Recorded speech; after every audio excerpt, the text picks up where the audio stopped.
And should I just try to share my screen because I have a presentation? Do that by the share screen button at the bottom. Right. Okay. Can you see my screen? We can. You might Great. want to. Yeah. Yep, we're good. Yeah. Awesome. So I'll reintroduce myself in a few minutes, but I'm Izzy Leizerowitz, founder of Keter Advisors. We're an Israeli real estate brokerage and advisory firm. I know a lot about Aliyah because I made Aliyah 3 years ago, and I had a career of business development. I had technology in the States, and I also ran a mortgage firm for a while. So I did have real estate background, but when I came here and was looking around as to how I can make myself beneficial, I kept seeing all these cranes all over the country, and it wasn't a light bulb that went off, probably a brick that fell on my head, but I said, I really, really need to do this. So I love real estate. I think we are a very dynamic people, and there's such a shortage of real estate in the country that I'll never be not busy.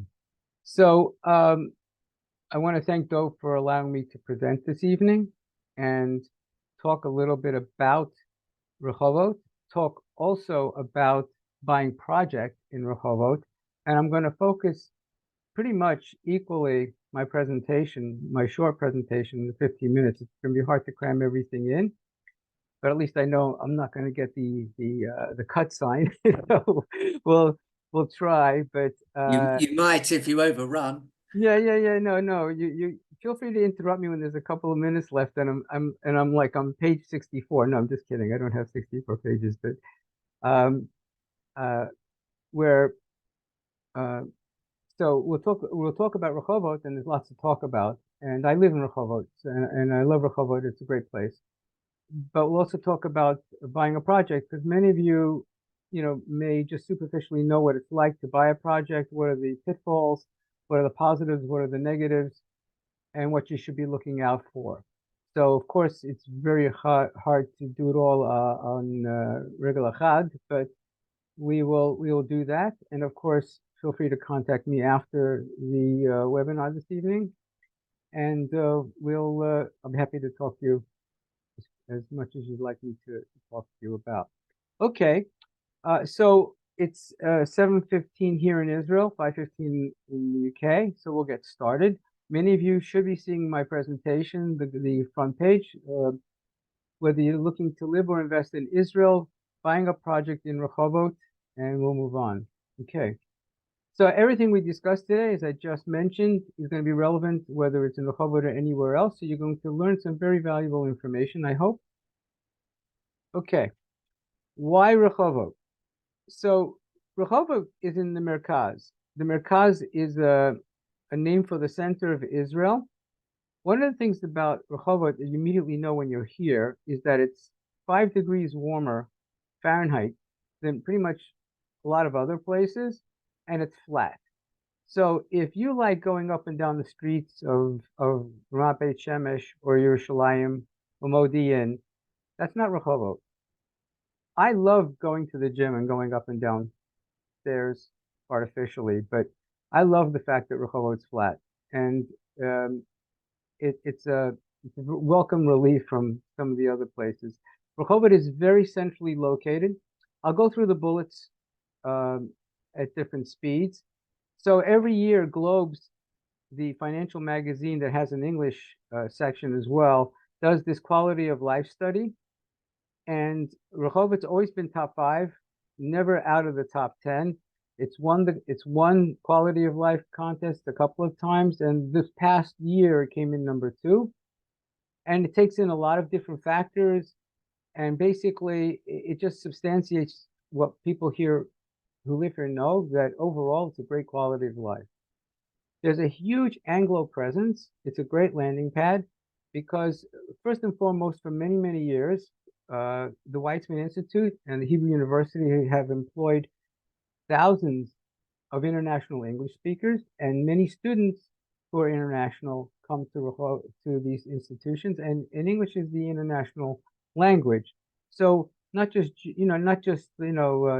Jewish people, but even non-Jews in Rehovot, you're just going to walk around, you can hear a lot of English. If you're Dati Luami, if you're modern Orthodox and you live in Rehovot and you want to go to a Beit HaKnesset, you're going to try to go to the Berman Shul, which is a very unique shul. It's been around since it's probably almost 60 years by now. And on any given Shabbat, you have 300 people at the Kiddush after shul at about 10:30. Young people, old people, all speaking English, which makes it for a very nice landing pad for when you come from the UK or anywhere else. Rehovot is centrally located. It's 30 minutes south of Tel Aviv. It's 20 minutes north of Ashdod. It's 30 minutes to Ramat Beit Shemesh. It's 20 minutes to Modi'in. It's 15 minutes to Yerushalayim. We have a great train station that goes everywhere. We have a better bus station that goes everywhere. You can go literally anywhere from our bus station. You can take a direct bus into Yerushalayim. You get on the bus. You can walk there in 20 minutes from central Rehovot. Get on the bus and just look at your phone for 50 minutes and you're in the central station in Yerushalayim. It's a very diverse population in Rehovot. It's a very chill community. What does that mean? We have 160,000 people. It's a big city. It has a lot of city services, but there are nooks and crannies in Rehovot. There's old neighborhoods in Rehovot. We have Anglos, of course. We have Yemenites. Rehovot has a majority of citizens in Rehovot are Yemenite. We have Ethiopians. If you speak Russian, you'll have no problem in Rehovot. It's probably the #1 language in Rehovot, next to English. And of course, we have Israelis. We have a huge high-tech center. We have 2 high-tech centers.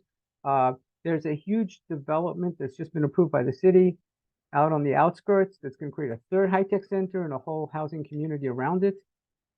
And when you walk in Rehovot, when you go around Rehovot, you see warm, friendly people. I can't explain it until you live here. But anyone who comes here, including us 3 years ago, when you come here and you live here for several years, you really understand it's a great place and it's just a place you don't really want to leave. That's Rehovot. Okay, buying a project. Why do people buy projects? Why do people buy on paper? They buy for several reasons. Usually it's time and money. People aren't ready to move yet. Right now you're thinking about making Aliyah. Right now you're thinking because of what's going on in the UK, you want to find something in Israel, but you're not ready. So you want to come up with a 5-year plan or a 3-year plan or a 1-year plan. So buying a resale isn't going to be helpful unless you're ready to rent it out, but you're really not sure of what's going on. So you're looking for something on paper where they're going to be built in 5 years or 3 years. Usually you get a discount. If you buy a 3-bedroom apartment that's not built yet, you're usually going to get it at about 25% less than the same apartment resale that just finished or finished 6 months ago or a year ago. So people want to get a discount on the construction. People also want to they want to be able to pick the apartment. In other words, with resales, you get what's available. In Israel, there's not a lot. There's not a lot of resales in general. But with construction, you can try to pick and choose this type of apartment you want. You want a high-rise, a low-rise. You want a cottage, which is a detached home. So that's why people buy projects. The cons of buying into a project is you get an empty shell. So you have to spend money on closets. You have to spend money on appliances, AC units. If you're new to the story, you have to realize that when you buy a project, don't assume it comes with anything. You have to wait for the developer and a good attorney to put in what you think you should be getting and have it in the contract. Okay, so now you've called me. We go around. We're looking for a project. We found a project. You say, Izzy, I love this project. We go to the developer. The developer says, great. Okay, here's a piece of paper to sign. It's called the commitment document. It's 3 pages. And you go, where do I sign? And Izzy will tell you don't sign it. So first and foremost, when you're interested in shopping for an apartment in Israel or a home, first and foremost, get a lawyer. Get an Israeli lawyer who knows what they're doing. Of course, I have a recommendation. A lot of people have recommendations. You have to get a lawyer and he or she has to be ready to roll. Because if you just sign that commitment letter, you may be signing things. You'll say, well, it's not the contract. The answer is it doesn't matter. There may be things you're signing that will be integral into the contract and will cost you money and pain. So you need to have your commitment letter reviewed. And then once the commitment letter is signed by all parties, you have about 3 weeks to go to a contract. So when you go to contract, then you have all of the things that you need in the apartment, all the liabilities, all the warranties put in. Okay, so you basically have now the developer has given your attorney all the contract documents. You go back and forth, and 3.5 weeks you have a closing. So at the closing, all these details, which I'm not going to go through right now, all the details of what are you getting, the terms, the financial terms, whether you're going to put anywhere from 0 to 20% down, depending on what stage of construction it's in. If it started building, it's 20%. If they haven't started building, if they haven't gotten the permits to build, it's less than 20%. And what happens to the balance? Will you have to pay a construction index? We'll talk about that in a second. But all these details are in the contract, and that's going to happen 4 weeks in. So I'm going to skip around for a second because it's 4 weeks in. Because it's 4 weeks in, you are already committed. So your closing is in 4 weeks. Most people know from experience that when they buy a used property, you buy a property, you go to contract, you sign all the details, you need all the money, you have to pay the balance, and somebody moves out, hopefully soon.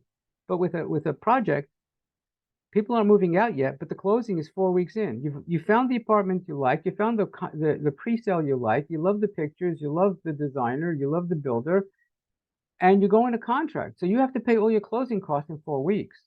That's a very foreign concept to people who don't buy in Israel. But in Israel, that's what happened. So I've developed this page that goes through the true cost of buying that you really need to know up front. I'll give you the end of the story. The end of the story is you basically have another 10% in closing costs that you need to have money for at closing. That's why, as I mentioned to you before, you need to look at getting an attorney, but you also need to go, if you have the cash, great. If you're looking to get a mortgage, before you go shopping, you need to get pre-qualified. Because how are you going to know how much money you're going to put into to look? Are you, it's no point looking for a 4 million shekel apartment if you only pre-qualify for 2.5 million shekel. So you need to know what you're capable of buying. So you need to get pre-qualified. And of course, I and many others have recommendations as who to use for a mortgage broker in Israel. But this is what you need to do. And these you're staring at these closing costs, but you need to pay for attorney's fees in the first 4 weeks. When you sign the contract, you have to pay the attorney's fees, the bank's appraiser fees. An engineer is not necessary on a new project. You have to pay for the kabbalan, the kabbalan's attorney, money transfer agents, the construction index. What's the construction index? If you put 20% down and say I'll pay the rest on between now and when I get the keys, a lot of developers will charge you something called the construction index. Every month your unpaid balance it's like a loan. Every month your unpaid balance gets attached to a 0.5 or 1/4%, depending what the rate's going on these days. It could be up to 8% a year. It has been. It could be lower, and that's attached to the unpaid balance. That's not 8% per month, but it's 8% over a year divided by 12 months. The point is, you need to know this. You need to figure out financially what's going on. And you can look for deals. You can look for projects that offer promotionally, which is going on right now in several projects, no madad. So imagine, have two choices. You've got a project with a madad, with a construction index or not. What are you going to pick? You pick the one that allows you 2 years of zero interest carry on the money that you haven't paid yet because you're getting the money. These are important issues. What happens if you come here and the project's not ready? I mean, people were expecting to move in November, December, and when Simchas Torah happened, nobody built. Nobody was building. So all these delays. What happens if you had made Aliyah thinking and you had nowhere to go? You have to now rent a place. So you have to have all these costs put in place. So that's that. I wanted to discuss another thing. You have options. In other words, the typical scenario is you have a, how am I doing on time, Dove? I didn't put my clock on. You have 2.5 minutes. Awesome. I can talk faster. I'm from New York. Anyway, when you have projects, you have the standard project. You see a nice picture. They started to build. You put 20% down. 2.5 years, it's done. But you're paying regular pre-sale prices. If you're looking for bargains, Israelis do this all the time, but I try to educate non-Israelis. You can look for projects that are 5 years out. They just bought the land. A good, reliable builder bought the land, and he's offering land plus rights to an apartment for much less. He's for like 300,000 shekel. You get 250 square meters of the land of the project plus the rights for an apartment if you buy now, 5 years ahead. So then he creates plans, he gets them approved, and you pay a little bit more. It could be another 50, 60,000 shekels. And then right before construction, a year and a half down the road, what happens is he'll say, look, you can either cash in on your investment now, and you'll probably make a huge profit, or give us 7,000 to 8,000 shekels per meter, and we're going to build your apartment for you. And then at the end of it, you trade in your rights, and probably 1.5 million shekels added on. But for a 3.5 million shekel apartment, you only put in 2.5 million shekels. Israelis do this all the time. Non-Israelis are afraid because they can't see 5 years down the road. So my job, part of my moral responsibility, is to educate people how to save money. So and these are the different plays that are going on. I love this phrase: don't wait to buy real estate, buy real estate and wait. And I think that this serves people well.